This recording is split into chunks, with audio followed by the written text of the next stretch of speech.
Bismillahirrahmanirrahim. Assalamualaikum warahmatullahi wabarakatuh. Alhamdulillahirabbil alamin.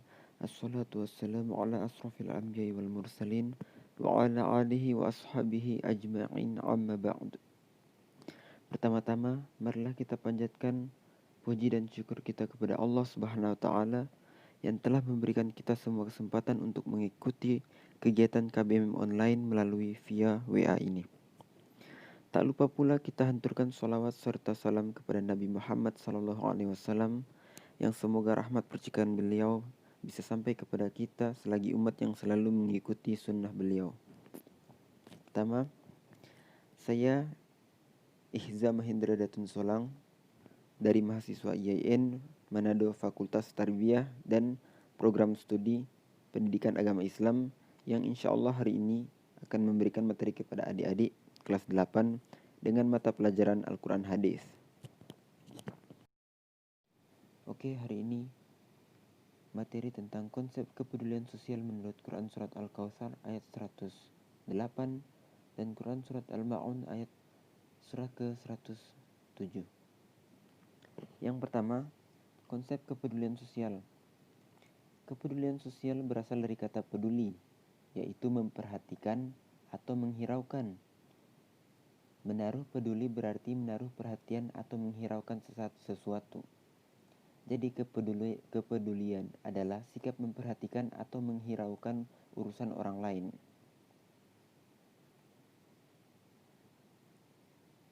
Kepedulian sosial bukan berarti mencampuri urusan orang lain ya. Lebih dari itu, untuk membantu menyelesaikan permasalahan yang dihadapi orang lain dengan tujuan kebaikan, tanpa mencampur urusan orang lain.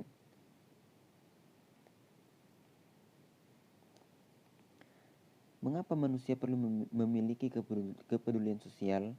Karena manusia adalah makhluk sosial yang senantiasa menjalin hubungan kerjasama dengan orang lain. Jadi kerjasama tersebut dapat terjalin harmonis manakala masing-masing pihak memiliki kepedulian sosial agar tercipta hubungan yang harmonis antar sesama manusia. Jadi itu adik-adik. Kemudian di dalam Islam sikap semacam ini sangat dianjurkan. Sebab kenapa? Sebab sikap seperti ini mempunyai dampak yang positif. Dan di antara dampak positif tersebut ialah terwujudnya, pertama, sikap tolong-menolong sehingga menumbuhkan kerukunan dan kebersamaan. Kemudian, menumbuhkan kepekaan dan kepedulian sosial. Oke. Selanjutnya itu cara yang harus ditempuh untuk menumbuhkan kepekaan dan kepedulian sosial. Yaitu antara lain, yang pertama itu menyadari bahwa rezeki berasal dari Allah. Jadi, jika Allah menghendaki itu, Allah dapat mengambil sewaktu-waktu rezeki tersebut. Kemudian yang kedua yaitu menyadari bahwa kepedulian sosial termasuk ibadah yang akan mendapatkan pahala dari Allah Subhanahu wa taala. Kemudian yang ketiga, menjauhkan diri dari sifat rakus, yaitu tamak dan kikir.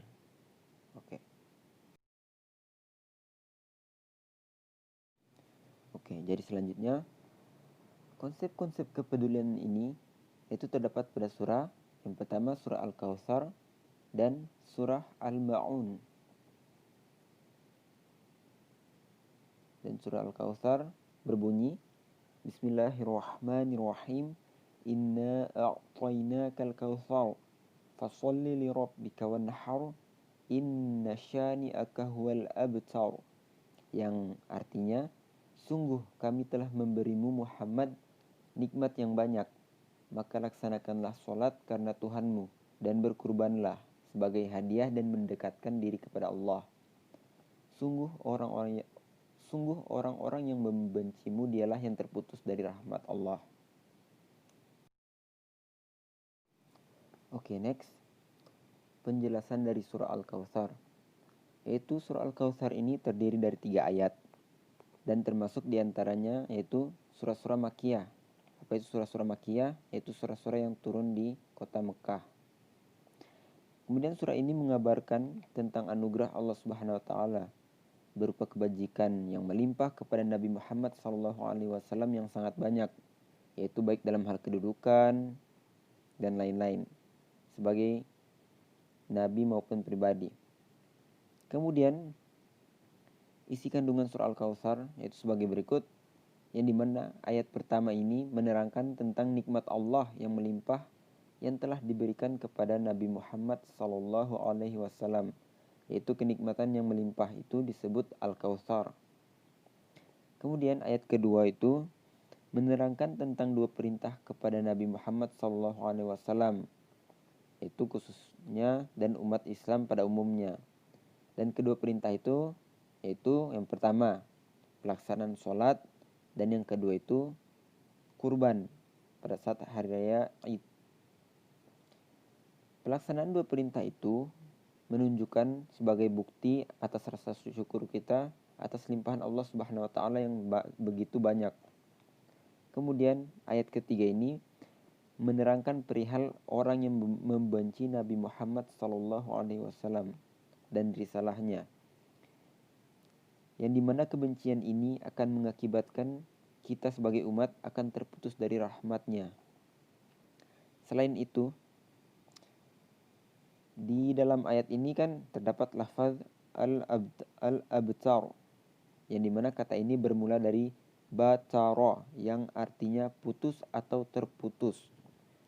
Jadi semula kata ini untuk menjuluki binatang yang tidak memiliki ekor. Kemudian kata ini mengalami perluasan makna sehingga digunakan untuk menyebut orang-orang yang tidak memiliki keturunan anak laki-laki. Ya, jadi dari uraian tadi bisa Kak simpulkan bahwa isi kandungan surah Al-Kautsar ini menjelaskan tentang nikmat Allah yang dianugerahkan kepada Nabi Muhammad SAW. Dengan kenikmatan inilah Allah memerintahkan Nabi untuk bersyukur dengan mendirikan sholat dan berkurban sepenuh hati. Jadi insya Allah jika kita tetap mendirikan sholat dan berkurban, insya Allah hidup kita akan tenang dan mendapat anugerah dari Allah Subhanahu wa taala dan dimasukkan nanti di dalam surganya.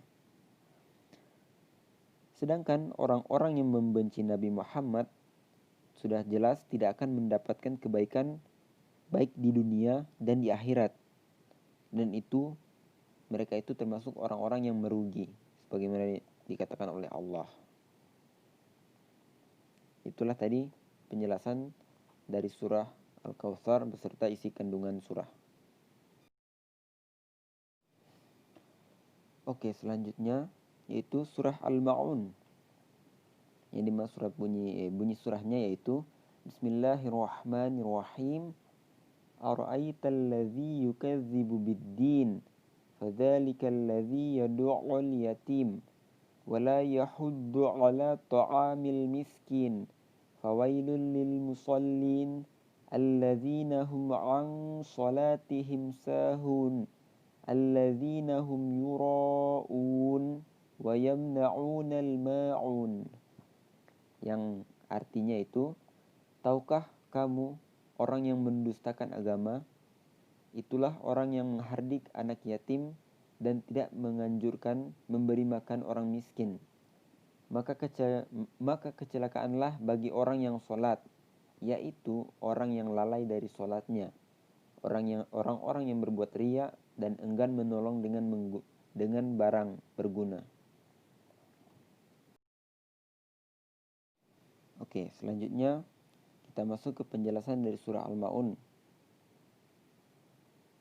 Ya, untuk penjelasan surah ini yang dimana ayat pertama sampai ayat ketiga yaitu menjelaskan tentang pendusta agama. Jadi mereka adalah orang-orang yang menghardik atau menyia-nyiakan anak yatim dan enggan memberikan makan orang miskin. Jadi orang-orang ini termasuk orang-orang yang bukan orang mencerminkan kepedulian sosial yang seperti Kak jelaskan di atas tadi. Kemudian ayat keempat sampai ayat ketujuh ini menjelaskan bahwa perihal orang-orang yang melaksanakan sholat tapi mendapatkan celaka, yaitu orang-orang yang lalai atau mengabaikan waktu sholatnya. Dan orang yang melalaikan ini adalah termasuk pendusta agama. Dan di samping itu juga menjelaskan tentang sifat riya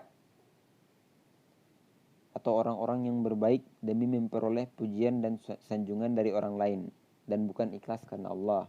Ya, jadi sebagai contoh yaitu seperti adik-adik, sholat itu mengharapkan imbalan dari seseorang.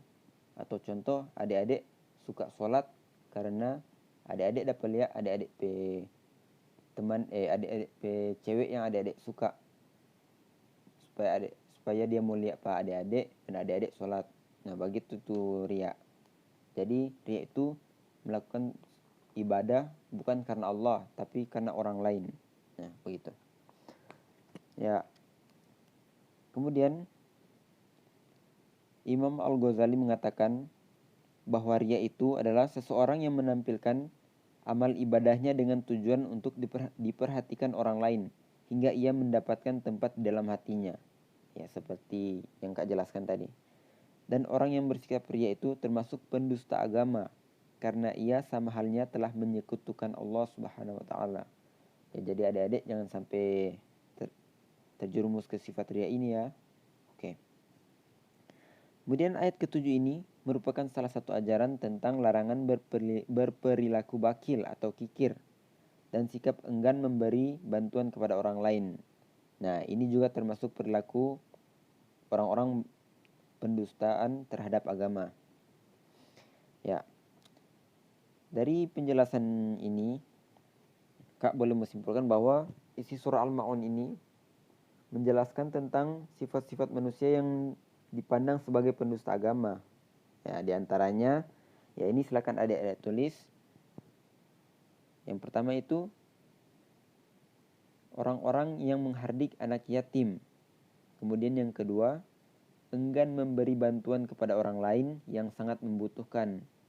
Kemudian yang ketiga, tidak memberi makan fakir miskin. Dan yang terakhir itu yang keempat, orang yang lalai dalam sholat dan bersikap riya.